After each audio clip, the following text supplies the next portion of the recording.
When the temperature sank and the wind carved through everything, these 7 plants decided who made it to spring. Quiet, overlooked, but powerful enough to hold families together through the harshest winters. While the world froze solid and game grew scarce, these roots and leaves whispered survival into the hands of those who knew where to look. They weren't just food, they were medicine, insulation, heat, life itself, wrapped in bark and buried beneath snow. So ask yourself this: could you survive a winter with nothing but the land beneath your feet? Are you ready to discover how Native Americans endured the coldest months without modern tools, without stores, without anything but knowledge passed down through frozen generations? Stay close. The land is about to speak. The weight of winter across the Great Plains, through the dense woodlands of the east, and into the northern forests where winter stretched for half the year, Native peoples faced a truth sharper than any blade. Winter didn't forgive ignorance. When the first frost touched the ground, the whole rhythm of survival shifted. Hunting became harder. Rivers locked beneath ice. The green world disappeared under white silence. And in that silence, plant knowledge became just as critical as fire, just as vital as shelter. Because while animals could vanish or fail, the right plants, if you knew them, if you honored them, if you harvested and stored them correctly, would carry you through to spring. This wasn't guesswork, it wasn't luck. It was generations of observation. Families teaching children which roots stayed sweet after the freeze. Elders showing young hands how to dry, store, and preserve in ways that kept nutrition locked inside for months. Every technique mattered. Every plant had a purpose, and mistakes in winter, mistakes could end a family line. So they learned, they practiced, they respected the rhythm, and these 7 plants, quiet, humble, often invisible to the untrained eye, became the difference between survival and loss. Cattail roots, the silent storehouse. Picture this: a frozen marsh at dawn, reeds standing like sentinels through a thin crust of ice. Beneath that ice, buried in cold mud, the cattail root waits, thick, starchy, dense with calories that don't fade when the world above goes dormant. While other plants retreated or withered, the cattail held its value underground, patient and reliable, season after season. Native communities across wetland regions knew this plant intimately. They knew that in late autumn, just before the hard freeze, you could wade into shallow water and pull up roots as thick as a forearm. The outer fibers were tough, stringy, almost unusable. But inside, wrapped in that protective casing, was a white starchy core that could be roasted over coals, boiled into a porridge, or pounded into flour. Calorie-dense, easy to digest, and critically, it didn't spoil quickly if kept dry. Cattail wasn't flashy. It didn't taste like much on its own. But in the dead cold of January, when stored meat ran low and hunting parties came back empty, a family could boil cattail root into a thick, warm mash that filled bellies and kept bodies moving. And the plant gave more than food. The dried leaves were woven into mats for insulation. The fluff from the seed heads became soft bedding, stuffed into hides or layered beneath sleeping areas to trap warmth. Even the stalks, when dried and bundled, could be burned slowly for light and a little heat. One plant, multiple survival functions. That's why it mattered, because winter wasn't just about staying fed, it was about staying warm, staying dry, staying functional, and cattail delivered on all 3.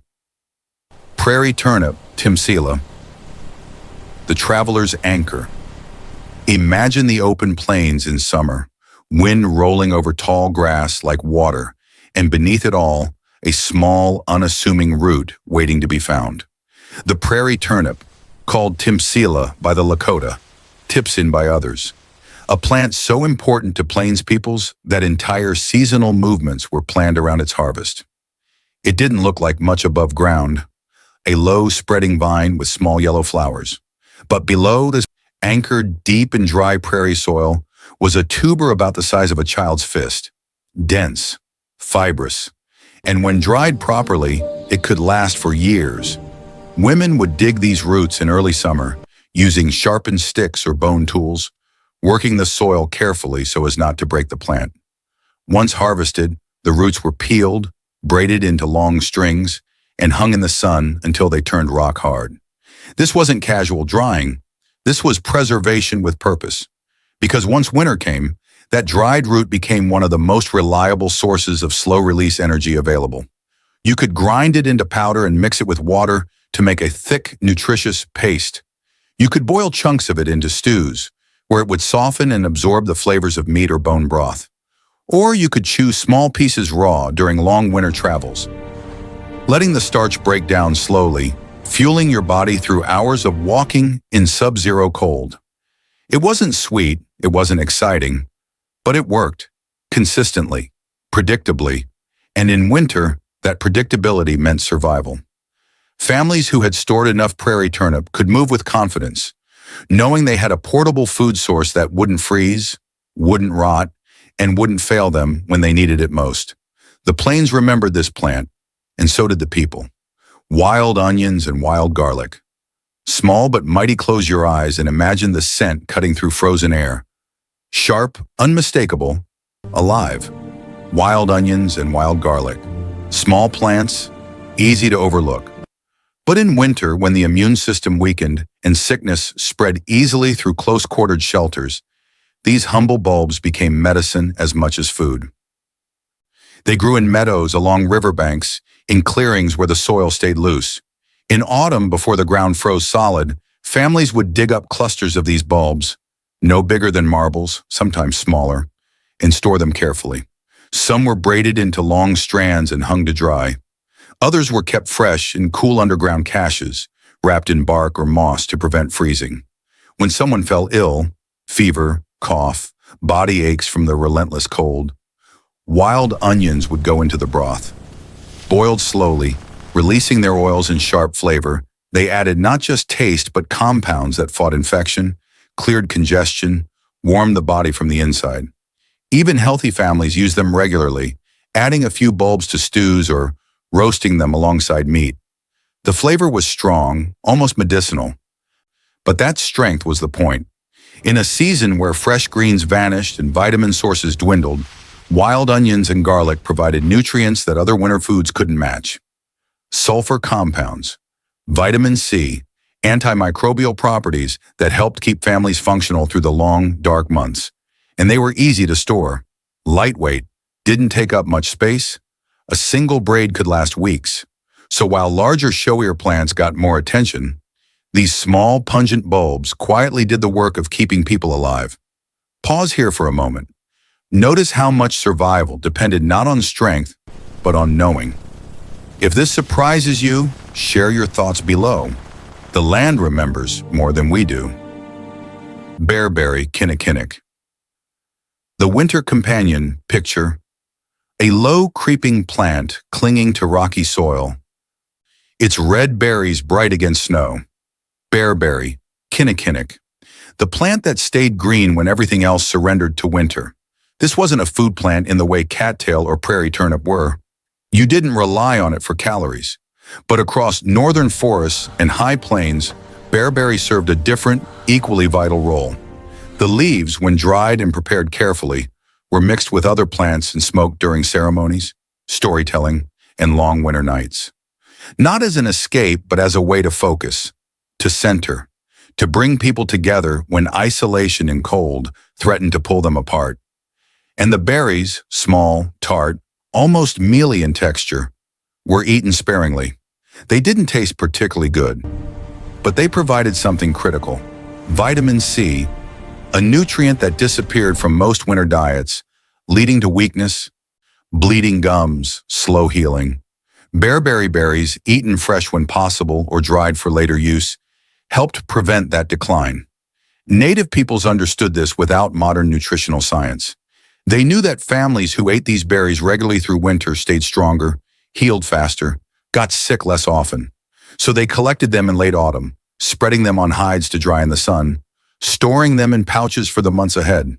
The plant itself was hardy, thriving in poor soil, growing where other plants couldn't survive. In that way, it mirrored the resilience required of the people who depended on it. Not loud, not showy, just present, reliable, there when you needed it. Jerusalem artichoke, sunroot, the frost-proof treasure. Imagine kneeling in frozen ground, digging with cold, numbed hands, and pulling up a tuber that stayed sweet even after the freeze. Jerusalem artichoke, sunroot, sunchoke, a plant so well adapted to cold storage that winter actually improved it. Above ground, it looked like a small sunflower, tall, bright yellow blooms in late summer. But the real value lay below, where clusters of knobby tubers grew in tangles, each one packed with a unique type of carbohydrate that the human body could digest slowly, providing steady energy without the spike and crash of simple sugars. And here's what made it special. You didn't have to harvest it before winter. In fact, many families left the tubers in the ground intentionally, digging them up as needed throughout the cold months. The frost didn't damage them. If anything, it made them sweeter, converting some of the starches into sugars that gave the tubers a mild, nutty flavor. You could roast them whole over coals, the skins blackening while the insides turned soft and creamy. You could boil them into soups, where they thickened the broth and added body. Or you could slice them thin and dry them for later, though most communities preferred to use them fresh. Because unlike stored grains or dried roots, Jerusalem artichoke stayed alive in the earth, waiting, ready. A buried insurance policy against starvation. Families who knew where patches grew could return to those spots month after month, harvesting what they needed and leaving the rest for spring replanting. It was sustainable, respectful, and it worked. The plant asked for very little, poor soil, minimal care, and in return it gave generously, feeding families through some of the hardest months of the year. Willow bark, the healer's ally. Picture a frozen riverbank, bare willow branches swaying in bitter wind, and beneath that gray bark, a medicine older than memory. Willow bark. For thousands of years, long before aspirin was synthesized in laboratories, native peoples across North America knew that willow held something powerful. They couldn't name the compound, salicin, a precursor to modern aspirin, but they didn't need to. They knew what happened when you stripped the inner bark, boiled it into a tea, and gave it to someone suffering from fever, headache, or the deep aches that came with winter illness. The pain eased. The fever broke. The body rested. Willow wasn't a cure-all, but in a season where infections spread easily and injuries healed slowly, it was a tool that made suffering bearable. And sometimes, that was the difference between recovery and decline. Harvesting willow bark required care. You couldn't strip too much from a single tree, or you'd kill it. So families rotated their harvesting sites, taking only what they needed, allowing the trees to recover. This wasn't environmentalism in the modern sense. It was practical wisdom. Kill your medicine source, and next winter, you have nothing. The bark was dried and stored in bundles, kept dry and cool so it wouldn't mold. When needed, a handful would be simmered in water for hours, creating a bitter, astringent tea that tasted terrible but worked reliably. Children learned to drink it without complaint. Adults drank it and kept moving. Because in winter, you couldn't afford to be incapacitated by pain. Willow gave them that option. Not comfort exactly, but function. The ability to keep going when the body wanted to stop, and that was worth more than gold. Chokecherry, the winter fuel. Imagine clusters of dark berries hanging heavy in late summer, tart enough to pucker your mouth, but transformed by careful preparation into something that could carry you through winter. Chokecherry. The name tells you what happens if you eat them fresh. They're astringent, almost unpleasantly tart, full of compounds that make your mouth feel dry and tight. But native peoples across the northern plains and woodlands didn't eat them fresh. They harvested them by the thousands in late summer, crushing them whole, pits and all, into a thick paste. This paste was then spread thin on hides or flat rocks and dried in the sun until it became hard, brittle cakes that could be stored for months. These cakes were mixed with dried meat and rendered fat to create pemmican, one of the most calorie-dense, nutrient-rich survival foods ever developed. The chokecherries added tartness, yes, but also vitamins, antioxidants, and a binding quality that held the pemmican together. A small piece of pemmican, about the size of your palm, could fuel a full day of winter travel. It didn't freeze solid, it didn't spoil, and it required no preparation. You could eat it as is, gnawing off pieces as you walked.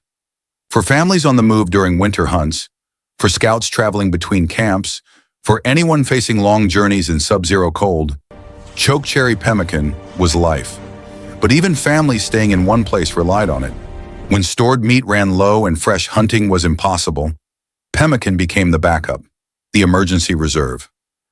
The food that didn't fail, and it all started with those tart little berries that most people today would spit out.